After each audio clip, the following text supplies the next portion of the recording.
Terima kasih masih bersama Sergap. Pemirsa, akibat berselisih harta gonogini, seorang istri di Tulung Agung, Jawa Timur tewas setelah dianiaya suaminya. Keinginan sang suami menjual tanah hasil kerja bersama tersebut ditolak sang istri.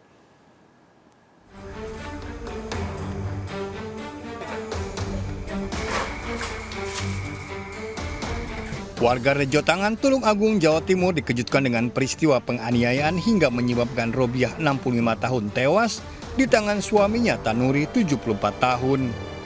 Polisi yang mendatangi lokasi melakukan olah TKP dan mengambil sejumlah barang bukti. Peristiwa berawal saat sang suami Tanuri mendatangi rumah istrinya dan bermaksud menjual harta gonogini hasil kerjasama namun ditolak oleh Robiah. Sikap tersebut membuat Tanuri emosi dan menganiaya istrinya. Korban tewas dalam perjalanan menuju klinik.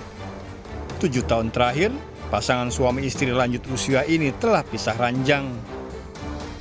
Informasi bahwa suaminya ini mau minta persetujuan kepada istrinya untuk menjual tanah. Namun dari istrinya tidak menyetujui, yang akhirnya suaminya ini marah dan akhirnya kalap.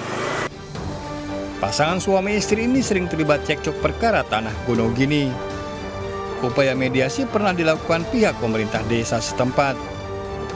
Beberapa kali, tapi di mediasi di kantor desa itu katanya ya rukun-rukun aja. Tapi setelah itu ya ada kejadian lagi. Kita datangkan lagi ke kantor, kita rukunkan lagi.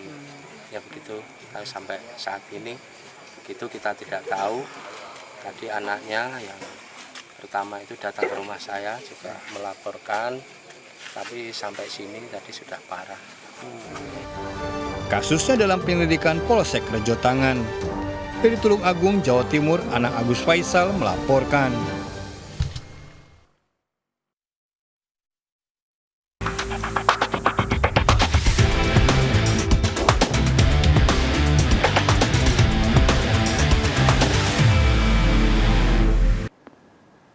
Pemirsa, seorang ibu rumah tangga membunuh dan melukai anak-anaknya di Brebes, Jawa Tengah, berdalih menghindari ancaman orang lain.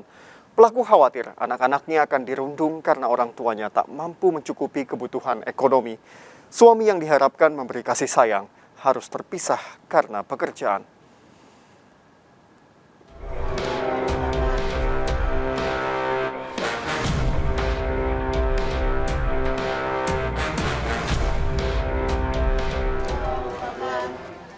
Warga Sokawera, Tonjong, Brebes memakamkan jenazah Ataya setelah divisum dari rumah sakit akibat luka di lehernya.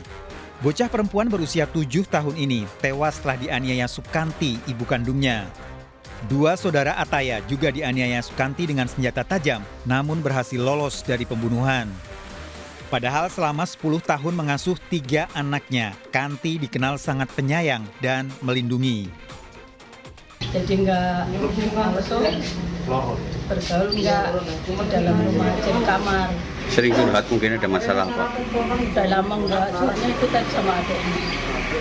Enggak ada masalah sama suaminya Mbak? Kurang tahu kalau sama suaminya, orang sekarang ngobrolnya di WA kan saya enggak tahu. Tapi sama anak-anaknya galak nggak? Enggak, dia lembut banget. Sama anak-anak? Lembut sama anaknya.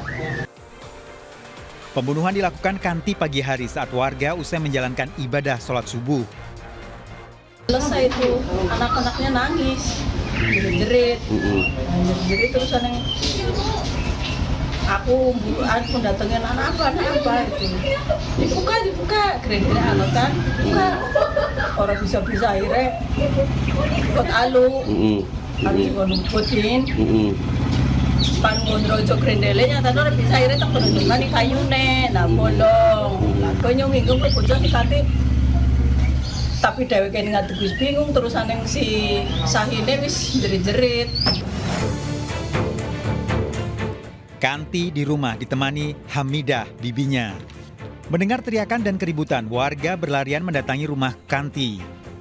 Warga tak menyangka melihat Kanti yang tiba-tiba marah, padahal kesehariannya pendiam. Kanti pingsan usai meluapkan amarahnya. Kanti dikenal sebagai make up artis. Selama 5 tahun terakhir, andalannya merias pengantin dengan gaya adat Sunda dan dikenal hingga wilayah Jawa Barat. Namun sejak 2 tahun lalu, Kanti lebih banyak di rumah karena dampak COVID-19. Dia diam sih ya Mas, biasa aja sih. Sering bergaul? Tetangga ya dia kurang gaul, orangnya kurang gaul. Kurang bergaul. Sekedar, kalau nanya-nanya cuma sekedar. Suaminya di mana? Suaminya di Jakarta kan. Mbak Kantinya Ya nggak tahu kalau masalah ada masalah. tertutup ya? Orangnya tertutup sih, jadi kita nggak tahu. Polisi yang melakukan penyelidikan mengumpulkan barang bukti, pakaian korban, bantal, 2 handphone, serta senjata tajam. Setelah sempat dirawat di puskesmas, 2 anak Kanti dirawat di Rumah Sakit Margono Soekarjo, Purwokerto. Ya, ditutup itu, ditutup. Mana? Ya. Itu. Mau lewat sana ke sini. Mas ya? Ya, ya. Istighfar. Tiba di kantor polisi, Kanti ketakutan. Kanti bahkan terlihat trauma melihat sejumlah pria yang ada di kantor polisi. Saat dimintai keterangan, wanita berusia 35 tahun ini selalu berubah-ubah jawaban. Kanti hanya mengungkapkan rasa sayangnya pada suami serta 3 anaknya. Hasil pemeriksaan saksi, pelaku ini seperti mendapat bisikan untuk membunuh anaknya. Karena apabila tidak dibunuh, akan hidupnya susah dan akan dibunuh oleh orang lain. Polisi membawa Kanti ke Rumah Sakit Dr. Suselo, Tegal untuk menjalani pemeriksaan kejiwaannya. Di kantor polisi, Kanti bahkan sempat mengaku dirinya sadar membunuh anaknya. Memang dalam hal ini terduga pelaku memang ada dugaan depresi. Jadi sementara masih kita lakukan penyelidikan lebih lanjut apakah yang benar pelaku ada gejala depresi ataupun gangguan kejiwaan, nanti kita bisa dalami lagi.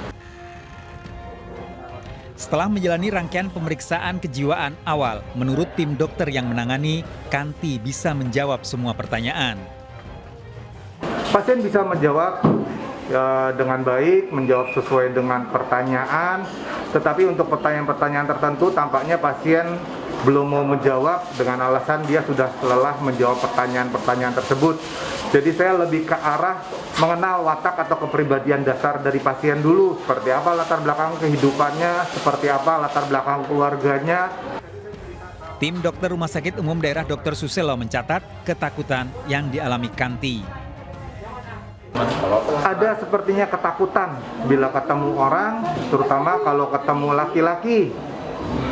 Ya, tapi kenapa pasien belum mau menceritakan? Atau tekanan yang saat ini sudah dialami pasien sudah terjadi sekitar lebih dari 6 bulan. Itu yang pasien mau ceritakan ke saya. Saya baru sampai situ ceritanya. Apa karena faktor ekonomi? Faktor ekonomi. Kalau pasien mengaku dia tertekan karena sejak corona usahanya bangkrut. Kanti juga mengkhawatirkan anaknya mendapat ancaman hingga dibunuh orang lain.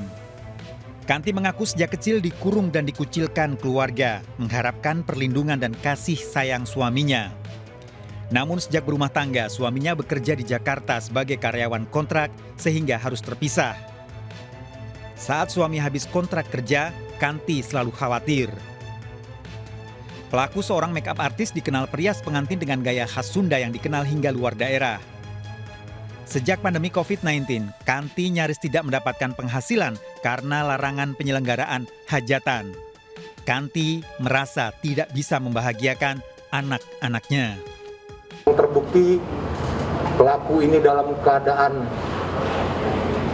waras pada saat melakukan akan diancam dengan pidana 20 tahun penjara. Karena belum bisa dilakukan pemeriksaan, mungkin setelah dilakukan observasi oleh dokter kejiwaan, baru bisa kita lakukan pemeriksaan apabila dinyatakan yang bersangkutan atau pelaku ini sehat. Menurut psikolog Universitas Pancasila, Auli Grasinta, setiap tindakan kekerasan selalu ada motif kuat yang melatar belakangi. Akibat depresi karena tekanan ekonomi salah satunya bisa membuat seseorang memilih bunuh diri serta membunuh orang yang dikasihi.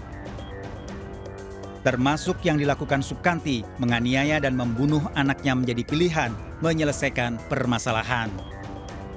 Tidak saja membunuh diri sendiri, tapi juga anggota yang keluarga kita, karena merasa bahwa anak ini adalah bagian dari diri kita, atau yang kita sebut biasanya sebagai bunuh diri bersama-sama begitu ya. Ini juga banyak terjadi gitu. Biasanya ibu itu merasa bahwa anak-anak adalah bagian dari dirinya, sehingga ketika ada problems, ketika dia merasa frustasi, ketika dia merasa depresi dan mungkin sudah sampai ke gangguan psikologis, maka anak ini adalah bagian yang dari dirinya, kemudian dia ingin selamatkan dengan cara yang mungkin saja memang agresif begitu ya, mungkin saja memang bagi kita orang normal menjadi sesuatu yang tidak biasa.